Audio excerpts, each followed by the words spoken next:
My channel. তোমরা সবাই কেমন আছো? আশা করি তোমরা সবাই ভালো আছো, আর আমিও খুব ভালো আছি। গল্পটা ভালো লাগলে like, comment, share and subscribe করে দিয়ে যাও। চলো পার্ট 2 শুরু করা যাক। বেশি ভাট বকছি না, পার্ট 2 শুরু করা যাক। চলো। ভাইয়া এসে আমার হাত থেকে রিমোট কেড়ে নিয়ে ছুঁড়ে ফেলে দিয়ে বলল, আজকে কলেজে যাসনি কেন? আমি বললাম, আজ তো আপুকে দেখতে আসবে। ভাইয়া বলল, তোকে তো আর দেখতে আসছে না যে তোর কলেজে না গিয়ে বাড়িতে বসে থাকতে হবে। আমি বললাম, বাড়িতে আজ কাজ আছে ভাইয়া, এই কাজ ফেলে রেখে কেউ কলেজে যায় না। ভাইয়া বলল, টিভির সামনে বসে বসে কাজ করছিলিস? আরো কিছু বলতে যাবে তার আগেই মোবাইলে রিংটোন বেজে উঠল। ফোনের দিকে তাকিয়ে ভাইয়া রাগী মুখটা ফ্যাকাশে হয়ে গেল। ড্রয়িং রুম থেকে বারান্দায় গেল। আমি ভাবলাম হয়তো ভাইয়ার গার্লফ্রেন্ডের কল এসেছে। আমি লুকিয়ে ভাইয়ার প্রেমালাপ শোনার জন্য আড়ি পাতলাম। একবার যদি জানতে পারি ভাইয়ার গার্লফ্রেন্ড কে, তাহলে তার সাথে ভাব জমিয়ে আমার উপর ভাইয়ার অত্যাচারের দিন শেষ হতো। কারণ ছেলেদের রাজা থেকে দাস বানাতে পারে একমাত্র বউ আর গার্লফ্রেন্ডরা। অপর প্রান্ত থেকে কি বলছে তা কিছুই শুনতে পাচ্ছি না, কিন্তু ভাইয়ার কথাগুলো স্পষ্ট শোনা যাচ্ছে। ভাইয়া মোবাইলে কাকে যেন বলছে। চিন্তা করিস না, তোর পরীর আশেপাশে আমি কোনো ছেলেকে ঘেঁষতে দিই না, তবে মাঝের মধ্যে আমি একটু শাসন করি। তুই কবে দেশে ফিরবি? ভাইয়া আবার বলল, ও, এসেই বিয়েটা সেরে ফেলবি? অপর প্রান্ত থেকে কি বললো শুনতে পেলাম না, কিন্তু কি এমন কথা বললো যে ভাইয়ার চোখে পানি চলে এলো। ভাইয়াকে আমি কোনোদিন কান্না করতে দেখিনি। কথা শুনে তো মনে হলো না খারাপ কিছু হয়েছে। মোবাইল পকেটে রেখে চোখের জল মুছে রকিং চেয়ারে বসে পড়ল। এই মুহূর্তে কেন জানি না ভাইয়ার অসহায় মুখটা দেখতে ইচ্ছা করছে না, তাই ভাইয়ার কাছে গিয়ে দাঁড়ালাম। আমাকে দেখে ভাইয়া আমাকে অনুরোধের সুরে বলল, তে একটু মাথায় হাত বুলিয়ে দিবি? ভাইয়ার কথা শুনে আমি ভাইয়ার মাথায় হাত বুলিয়ে দিতে লাগলাম। কিছুক্ষণের মধ্যে ভাইয়া ঘুমিয়ে পড়ল। 12টার সময় সুগা ভাইয়ার ফ্যামিলি চলে আসলো। জিমিন আপুকে লিসা সাজিয়ে দিচ্ছে। আজ অনেক সুন্দর লাগছে জিমিন আপুকে। মা কিচেন রুম থেকে বেরোতে পারছে না দেখে আমাকে বলল, মা এই শরবতগুলো ওদের দিয়ে আয় মা। আমি শরবতের গ্লাস নিয়ে তাদের দিকতেই গেলাম। সুগা ভাইয়ার চাচাতো ভাই কাই কেমন যেন বাজে দৃষ্টিতে তাকাচ্ছিল।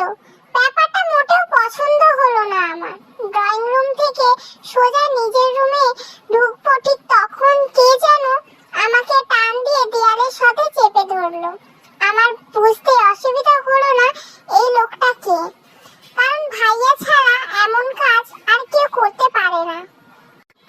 আমি ভাইয়াকে বললাম, ভাইয়া ছাড়ো, আমার ব্যথা লাগছে। ভাইয়া বলল, ব্যথা লাগছে? ব্যথা লাগার জন্যই এভাবে ধরেছি। তোকে ওখানে শরবত নিয়ে যেতে কে বলেছিল? আর ওড়না ঠিকভাবে নিতে পারিস না, নাকি কাইকে দেখানোর জন্য ইচ্ছে করে এরকম ভাবে ওড়না নিয়েছিস?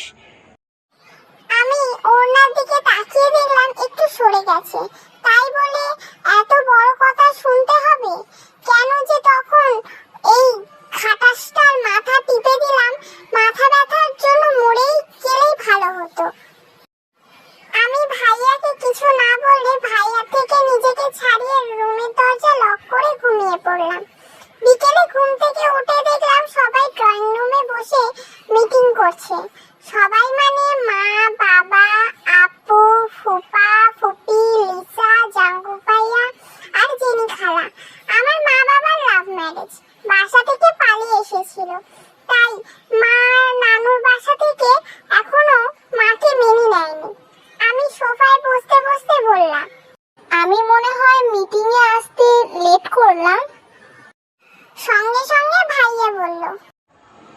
ছোট মানুষ, তুই আসলেই কি আর না আসলেই কি।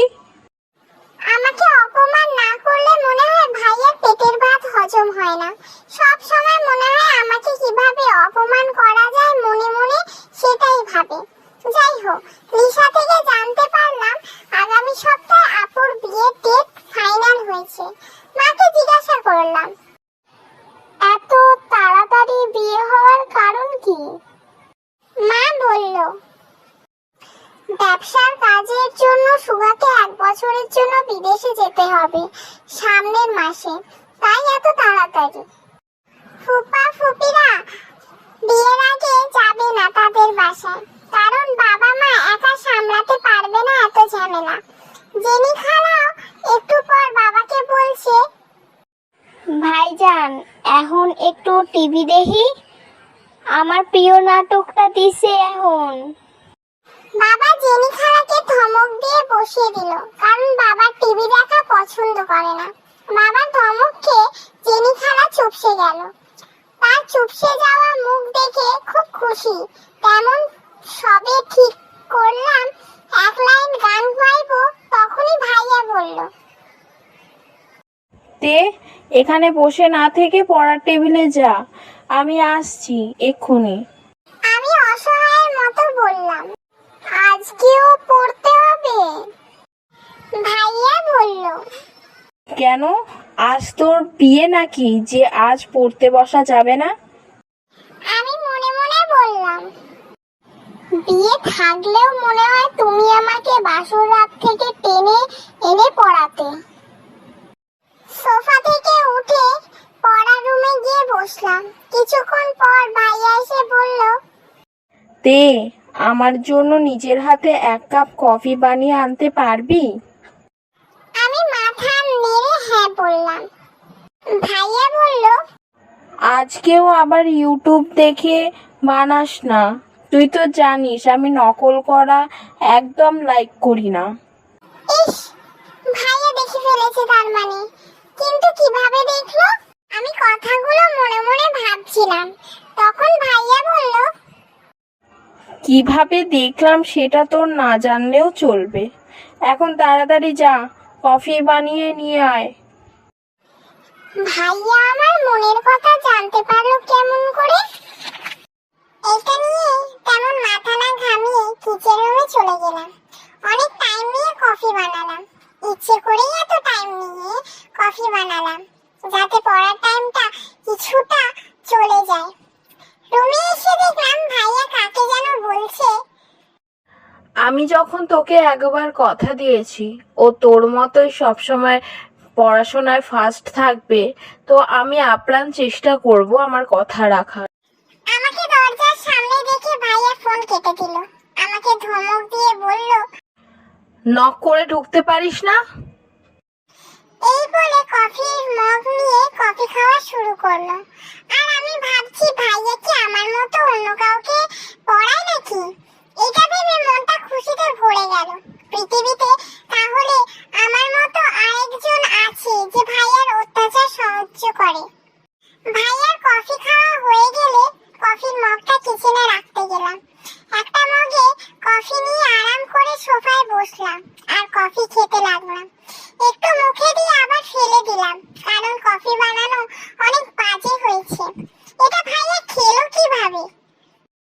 কফি খাওয়ার পর মুখটা তেতো হয়ে গেল বলে ফ্রিজ থেকে আইসক্রিম খাচ্ছিলাম আর টিভিতে কার্টুন দেখছিলাম। ভাইয়া যে আমার জন্য পড়ার টেবিলে অপেক্ষা করছে সেটা ভুলেই গেছিলাম। জিমিন আম্মু এসে আমাকে বলল, আজ তোর কপালে খারাপ কিছু আছে।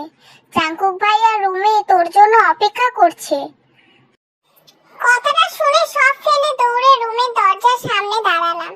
ভাইয়ার দিকে তাকিয়ে দেখলাম ভাইয়া একবার ঘড়ির দিকে তাকিয়ে দরজার দিকে তাকালো। আমি ভয়ে ভয়ে রুমে ঢুকলাম। আমাকে দেখে ভাইয়া ধমক দিয়ে বলল, একটা মগ রেখে আসতে এত টাইম লাগে? আমি কিছু বলতে যাব তার আগেই ভাইয়া বলল, তোর জন্য অপেক্ষা করতে করতে আমার পা ব্যথা হয়ে গেছে, এখন আমার পা টিপে দিবি তুই? এই বলে খাটের সাথে হেলান দিয়ে শুয়ে পড়লো। বজ্জাতটা আমাকে কিছু বলার সুযোগই দিল না। আমাকে দাঁড়িয়ে থাকতে দেখে ভাইয়া বলল, কি হলো? তোকে ওখানে দাঁড়িয়ে থাকতে বলিসনি, তাড়াতাড়ি আমার পাটা টিপে দে। আমি খাটে গিয়ে পা টিপতে লাগলাম, আর ভাইয়া আরাম করে মোবাইলে গেম খেলছে। প্রায় 1 ঘন্টা পর ভাইয়াকে বললাম, ভাইয়া আমার হাত ব্যথা করছে। আমার কথা শুনে ভাইয়া খাট থেকে উঠে চেয়ারে গিয়ে বসলো আর বলল, এখন পড়তে বস। আমি গুড গার্লের মতো চুপচাপ পড়তে বসলাম। অনেকক্ষণ একটা ম্যাথ বোঝানোর পর ভাইয়া আমাকে বলল, ম্যাথটা করে দেখা এখন এটা। ভাইয়া কাল দেখাবো, আজ হাতটা ব্যথা করছে। ভাইয়া বলল, আমি তোকে এখন করতে বলেছি, কাল করতে বলিনি। কোনো কথা না বলে তাড়াতাড়ি করে দেখা আমাকে। আমি হাতে ব্যথা নিয়ে অঙ্কটা করে দেখালাম। তারপর নিজের রুমে চলে গেলাম। রাতে মায়ের ডাক শুনে খাবার টেবিলে গিয়ে বসলাম। খাবার টেবিলে ভাইয়াকে দেখে ভাইয়াকে জিজ্ঞাসা করলাম, ভাইয়া তুমি আজ তোমাদের বাসায় যাবে না?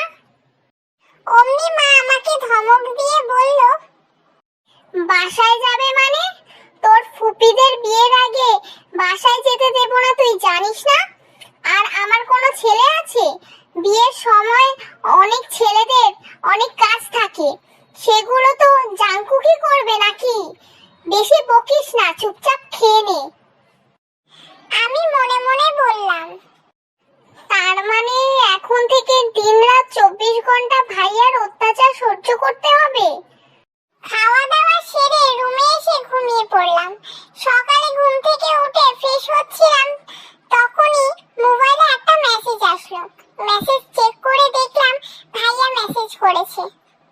আমি অফিসে চলে এসেছি, আমার যেন আজ আসতে না হয়। তাড়াতাড়ি কলেজে যা। দেখ, শয়তানটা অফিসে গিয়েও আমাকে শান্তিতে থাকতে দেবে না। রেডি হয়ে খেয়ে কলেজে চলে আসলাম। কলেজ ক্যাম্পাসে অনেকদিন পর আমাকে যে ছেলেটা প্রপোজ করে, পরের দিন থেকে আর কলেজে আসেনি, আজ তাকে দেখতে পেলাম। তাকে দেখে ডাক দিলাম, কিন্তু আমাকে দেখে ছেলেটা চলে যাচ্ছিল বলে আমি দৌড়ে ছেলেটার সামনে দাঁড়ালাম আর বললাম, কি হলো, আমাকে দেখে চলে যাচ্ছেন যে? আমার কথা শুনে ছেলেটা হাঁটু গেড়ে বসে বলল, আপু, তোমাকে আমার অনেক আপু ডাকতে ইচ্ছা করছে, দিবে কি আমার আপু ডাকার অধিকার? ছেলেটার কথা শুনে আমি ছেলেটার গালে ঠাস করে একটা থাপ্পড় দিয়ে বললাম, কেন, তোর বাড়িতে বোন নেই? রাস্তাঘাটে মেয়ে মানুষ দেখলেই আপু ডাকতে ইচ্ছা করে? এই বলে চলে আসলাম। ক্যান্টিনে গিয়ে বান্ধবীদের সাথে আড্ডা দিয়ে ক্লাসরুমে গিয়ে ক্লাস করলাম। ছুটির পর সোজা বাসায় চলে আসলাম। রুমে ঢুকে ভাইয়াকে আমার রুমে চোখ লাল করে দাঁড়িয়ে থাকতে দেখে অবাক হয়ে গেলাম। আমি ভাইয়াকে বললাম, ভাইয়া তুমি এত তাড়াতাড়ি অফিস থেকে চলে আসলে যে? আমার কথা শুনে ভাইয়া খুব হিংস্রভাবে আমার দিকে তাকালো। আমি ভাইয়ার এমন রূপ দেখে ভয় পেয়ে গেলাম। মনে মনে ভাবলাম, আজ আবার কি ভুল করলাম? ভাইয়া যখন আমার কামিজের হাতা টেনে ছিঁড়ে ফেললো, তখন আমার ধ্যান ভাঙলো। ভাইয়া রাগীভাবে বলল, তোকে না কতদিন বলেছি সাদা কালারের কিছু পরবি না? তখন আমি আমার কামিজের দিকে তাকিয়ে দেখলাম, সত্যি আমি সাদা কালারের কামিজ পরেছি। এতক্ষণ তো খেয়ালই করিনি। এত বড় ভুল হলো কেমন করে আমার? আমি ভয় ভয় বললাম, সকালে তাড়াতাড়ি করতে গিয়ে ভুল করে পড়ে ফেলেছি, প্রমিস করছি এমন ভুল আর হবে না। ভাইয়া প্লিজ এবারের মতো মাফ করে দাও। আমার কথা শুনে ভাইয়া একটু শান্ত হয়ে বলল, তাড়াতাড়ি চেঞ্জ করে আয়। এই বলে চলে গেল। আমি ওয়াশরুমে ঢুকতে ঢুকতে বিড়বিড় করে বললাম, সাদা কালারে যদি তোর এতই অ্যালার্জি থেকে থাকে, তাহলে নিজে কেন সাদা কালারের শার্ট পরিস। আমার তো সাদা কালার ফেভারিট। সেই যে 1 বছর আগে আমার বার্থডে দিন একটা সাদা কালারের গাউন পরেছিলাম, তারপর সাদা কালারের কিছু পরতেই দেয় না। ফ্রেশ হয়ে ঘুমিয়ে পড়লাম। বিকেলে ড্রয়িং রুমে গিয়ে দেখলাম সবাই সেজেগুজে কোথায় যেন যাচ্ছে। আমি একটু অভিমানী সুরে বললাম, আমাকে রেখে তোমরা সবাই কোথায় যাচ্ছ? ভাইয়া বলল, জিমিনের বিয়ের জন্য শপিং করতে যাচ্ছি। তুই গিয়ে কি করবি? আমি বললাম, কেন? আমিও আপুর জন্য কিছু চয়েস করে দেব। ভাইয়া একটু হেসে বলল, তুই আর কি চয়েস করে দিবি? তোর যে পছন্দ সেগুলো যদি জিমিন বিয়ের সময় পরে তাহলে সবাই হাসাহাসি করবে। তো কিউটিরা আজকের মতো এইটুখানি। গল্পটা ভালো লাগলে like comment share and subscribe করে দিও। তোমরা একটু বেশি বেশি করে কমেন্ট করো, বেশি বেশি করে লাইক করো, বেশি বেশি করে